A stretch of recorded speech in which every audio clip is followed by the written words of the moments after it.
I'm going to make what I'm calling a Mumbai Mule, which I kind of stole that name from one of Rachael and my favorite Indian restaurants in New York City called Gup Shop. So basically it's sort of like a Moscow Mule, but I added some Indian spices. So what I did first is I made a simple syrup, which is half sugar, half water. You heat it up to melt the sugar.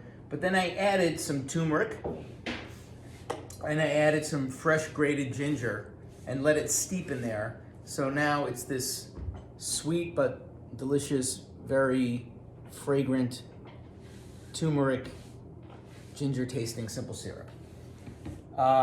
So what you do to make the drink, you can make it in the glass. It's very simple. I've got 2 little copper mugs here filled with ice. You can use any kind of glassware you want. I'm adding 1.5 ounces of vodka to each drink. And then I'm adding, I don't know, about a 1/2 ounce to 1/4 ounce of simple syrup, depending how sweet you want it. Then you just squeeze some fresh lime juice right in the glass. About, I would say, a lime per drink. That looks so good. Thank you. And turmeric and ginger are anti-inflammatories and very good for your systems.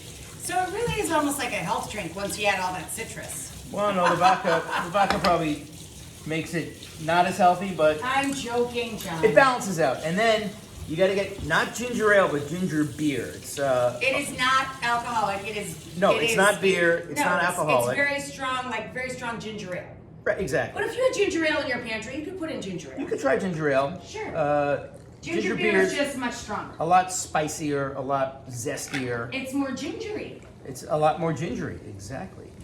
And I just top it off with that, and then stir it around a little bit just to mix everything together. And wow, that's it. We're done. We got a drink. Hun? Yeah, babe. I'm rinsing out the garbage. Do I have to twist your arm to come over here and have a drink with me? I will. 1 second, honey. I'll just be here waiting. Whew. Oh, there you are. Hey. Here, babe. Cheers. Cheers. Mwah.